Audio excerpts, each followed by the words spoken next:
মানুষ তার নিজের মনে আঘাত না পাওয়া পর্যন্ত বদলাতে পারে না। যে যত বেশি আঘাত পায় সে তত বেশি বদলায়। হ্যালো ভিউয়ার্স, আসসালামু আলাইকুম। আশা করি সবাই ভালো আছেন। আলহামদুলিল্লাহ আমিও ভালো আছি। বাণিজ্য মেলায় আসছি আসলে বাণিজ্যের দোকান দেখার জন্য, কিন্তু এসে তো দেখছি পুরাই আইসক্রিম দিয়ে, খাবারের স্টল দিয়ে বাণিজ্য মেলা একদম ভরপুর। প্রথমে ঢুকিয়ে হাতের ডান পাশে দেখি অনেক অনেক আইসক্রিমের শোরুম, আইসক্রিমের স্টল। তো আইসক্রিম তো অবশ্যই খাবো, বাণিজ্য মেলায় আসছি আইসক্রিম খাবো না এটা তো হতেই পারে না।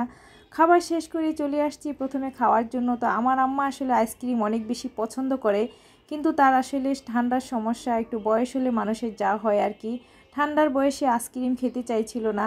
তারপরে অনেক জোর করে একটু খাওয়ানোর পরে বলছে যে হ্যাঁ ভালো লাগছে। ভালো লাগার বলার সাথে সাথেই আপনাদের ভাইয়া আবার আম্মার জন্য কিনে নিয়ে আসছে। তো আমি যেটা নিয়েছিলাম ভ্যানিলা আইসক্রিম, এটা আসলে অনেক বেশি মজার ছিল। তো আম্মা বললো যে এটাই ভালো লাগছে, যেহেতু সে কখনো খেতে চায় না, যেহেতু খেয়েছে একটু খেয়ে দেখলো যে ভালো লাগছে। তো আমি বলছি যে ঠিক আছে আপনি এটা খান, আমি আরেকটা নিয়ে আসছি।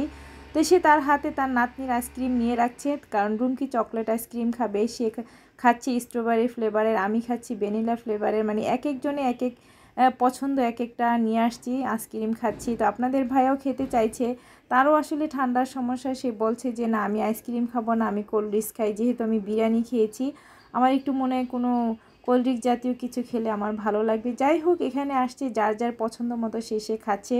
অবশেষে আমার আইসক্রিমটা আম্মার হাতে দিয়ে দিয়েছি, আমি আরেকটা নিয়ে আসছি, সেটা আমি খাচ্ছি। সত্যি অর্থে আইসক্রিমটা অনেক বেশি মজার ছিল। আমরা তো সবসময় চকবার কোন এগুলো খেয়ে থাকি, তো আমার আম্মা এই ফার্স্ট টাইম আইসক্রিম খেয়ে এত মজা পেয়েছে। তো আলহামদুলিল্লাহ সে খাওয়ার পরে ভাবছিল যে সে তার ঠান্ডা লাগবে, হয়তো ঠান্ডার সমস্যা হবে, যে ভালো ছিল আলহামদুলিল্লাহ। খাওয়ার পরে তেমন কোনো সমস্যা হয়নি। কিন্তু আম্মা যে তার নাতনিদের সাথে বা আমার সাথে এত মজা করে মেলায় আইসক্রিম খেয়েছে, সেটাই অনেকটা ভালো লেগেছে। আসলে বয়স হলে মানুষ বাচ্চাদের মতো হয়ে যায়। এরকম বিনোদন বা ঘুরানো, এগুলো প্রতিটা বাবা মারই আসলে অনেক বেশি ভালো লাগা কাজ করে। বুড়ো বয়সে আমরা মনে করি বাবা মাকে ঘরে বসিয়ে রাখলে, ভরে রেখে গিয়ে কোথাও ঘুরে আসি, কারণ তারা ঘুরতে পারবে না, হাঁটতে পারবে না। কিন্তু না, আসলে বাহিরে যতটুকু নেওয়া যায় নিয়ে, বাবা মাকে নিয়ে যদি একটু ঘুরানো যায়, বাহিরের পরিবেশে একটু হাঁটানো যায়, তাহলে তাদের মাইন্ডও ফ্রেশ থাকবে, শারীরিক সুস্থতা থাকবে। যাই হোক, আম্মাকে নিয়ে বাণিজ্য মেলায় ঘুরেছি অনেকটা সময়, মাশাআল্লাহ সে হাঁটতে পেরেছে, অনেক ভালো লেগেছে। কেনাকাটা যাই করি না কেন, আসলে বিনোদনই বড় কথা। বাহিরের জগৎটা একটু আসা, ঘুরে দেখা। এখন আর বাণিজ্য মেলা আগের মতো নেই। এখানে এসে দেখি শুধু খাবারের স্টল আর নিউ মার্কেটের স্টল, এগুলোই বেশি। কোনো কিছু আসলে বাহিরের কোনো শোরুমই নাই, বাহিরের কোনো দোকানই নেই। এই একটা শোরুমই দিল্লির দোকান, এখান থেকে আমি প্রতি বছর 2-4টা কিছু হাঁড়ি পাতিল কিছু কিনি। এখনও আসছি। এই জিনিসটা আমার কাছে 2500 টাকা চেয়েছে। আসলে প্রতিটা জিনিসেরই অনেক বেশি দাম। তারপরেও বাণিজ্য মেলায় আসছি, কিছু তো কিনতে হবেই। আর বাহিরের দোকান, দিল্লির এই দোকানগুলো আসলে মার্কেটে থাকে না, এখানে ওদের অরিজিনাল জিনিসটা পাই। সেজন্য আমি সবসময় কুকারিজের হাঁড়ি পাতিল এগুলোই আসলে কিনে থাকি। এবারও আসছি, দেখছি অনেক ভিড়। আসলে দিল্লির এই দোকানটাতে অনেক বেশি ভিড় থাকে। এখানে আমার আম্মা তো মাথা একবার ভারীও খেয়ে ফেলেছে পাতিলের। আসলে মানুষ এত বেশি অস্থির, আপনার আশেপাশে কে কী করে, কে যাচ্ছে, কার গায়ে লাগছে সেটা একদমই দেখছে না। মানুষ একদম এত বেয়াদব বলার বাহিরে। যাই হোক, মার্কেটে ঘুরতে গেলে কিংবা কোনো পাবলিক গ্যাদারিংয়ে গেলে বোঝা যায় মানুষের কত, মানুষ আসলে বেপরোয়া। এখানে আসছি, আসলে হাঁটা যায় না, দেখা যায় না, তারপরে যতটুকু পারছি। আর আমি আসলে শুক্রবার ছুটির দিন গিয়েছি, তো সেদিন অনেক বেশি ভিড় ছিল।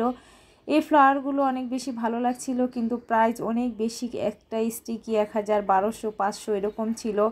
আসলে দেখতে সুন্দর হলেই সেই জিনিসটা একদম প্রাইস দ্বিগুণ দিয়ে দেয়। এই স্টলটাতে আরও অনেক কিছু থাকার কথা ছিল। আমি এই বছরও কিছু, গত বছর আমি কিছু ডিশ বা ট্রে এগুলো এই ধরনের কিছু কিনেছিলাম, এই বছর আর পাচ্ছিলাম না।